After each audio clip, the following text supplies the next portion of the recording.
Hello सांग मैंने मोर सबू व्यूअर्स मानक मो चैनल को स्वागत जनाऊँगी।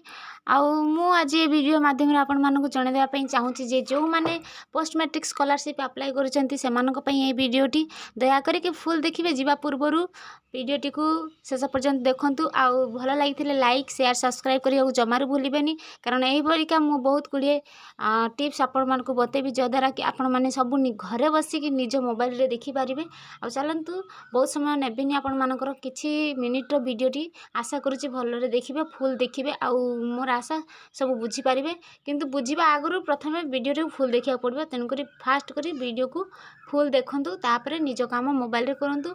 आ ये वीडियोटा खास घरे बसिक कर एटा हूँ पोस्ट मैट्रिक स्कॉलरशिप उपरे चलतु जानिबा केमिति आमे घरे बसिक बिना जनसेवा केंद्र जाइए निज मोबाइल रे घरे बसिक स्कॉलरशिप स्टेटस को चेक करवा। चलतु आरंभ करिया वीडियो एहीपरि भाव में गोटे क्रोम ब्राउजर जेकोसी क्रोम ब्राउजर ओपन करके गूगल मुझे गूगल सर्च करुँची लिखिदेवे पोस्ट मैट्रिक स्कॉलरशिप ना स्टेट स्कॉलरशिप पोर्टल जहाँ भी लिखिदेवे तापर प्रथम जो लिंक आसो गवर्नमेंट से प्रथम लिंक को क्लिक करेंगे। क्लिक कलापर आपको यही गोटे इंटरफेस मिल जाव जोटी ऊपर लिखा जाइए देख डाहाण कर सब ऊपर अच्छी लॉगिन पेज जो मैंने रजिस्ट्रेशन करेंगे से निहाती भाव में लॉगिन करेंगे।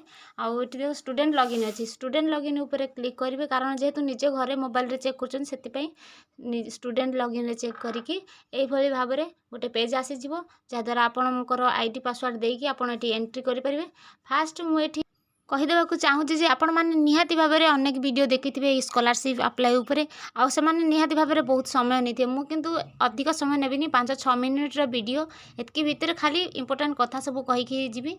आउ चलतु शुरू करवा। ये फास्ट मुझे जार चेक करुच्ची जनकर चेक कर माध्यम जनाऊँगी एटी फास्ट निजर आधार कार्ड कि यूनिक नंबर जहाँ थी ये आधार कार्ड एंटर करदे तापर जहाँ पासवर्ड आप क्रिएट करेंगे रजिस्ट्रेशन समय से पासवर्ड टी को संपूर्ण लिखिदेवे। चल मु लिखिदिए तापर एटी तले दि जाइए जो कैप्चा टी अच्छी कैप्चा टी को भी जत्न सहित फिल करेंगे तापर साइन इन ऊपर क्लिक कलापर यही गोटे आपन को आसीज पेज से पेज रे देखिदेवे ऊपर लिखाई वेरीफाए आधार कार्ड वेरीफाई होती ना नहीं ये ओके मारदेवे ग्रीन चिन्ह अच्छी से ओके मारदेला यही भाव में आपण पेज खोलीज आमर आपणकर प्रोफाइल पिक्चर देखा ये केतेटा स्कॉलरशिप अप्लाई कर देखिपारे। ये जनकर जार मु चेक कर से फास्ट स्कॉलरशिप को से सक्सेस होकर पैसा मिल जाइए।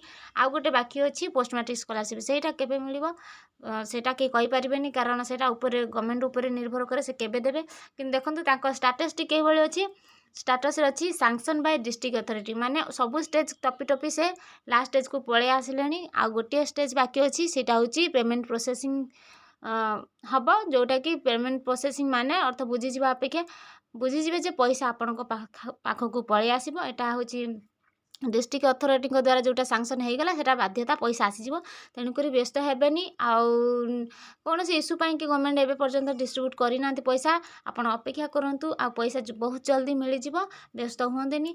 आ वीडियो केमती लगला मत कमेंट सेक्शन में कहवाक जमार भूलें अति छोटिया वीडियो आ अति सहज बनई यहाँ जावा पूर्व कहीदे जो जमी लगिन होते आपण मैंने सेमती लगआउट भी होइए आपण प्रोफाइल पिक्चर क्लिक करके लगआउट हो जहाद्वारा कि आप जो भी पुणी थे धर लॉगिन करने चाहते से सहज रही पारे ना डबल ट्रिपल लॉगिन करने कि आपको अनुमति मांग बसे तेणुक जावा पूर्व लॉगिन करके जी जहाद्वारा आपण आईडी को आउ कहीं हैक करें कि कहीं चोरी करें। आउ दयाक वीडियो को संपूर्ण देखि आपण मानक बहुत बहुत धन्यवाद। आशा करुँची आपण मैंने यहीपरि भाव में भल पाइबा देवे। आउ केमिति लागुची वीडियो कमेंट रे कहबाको जमार भूलबानी। रहिली नमस्कार। देखा आउ गोटे वीडियो रे आउ गोटे किछि नुआ आइडिया नहीं कि रहिली।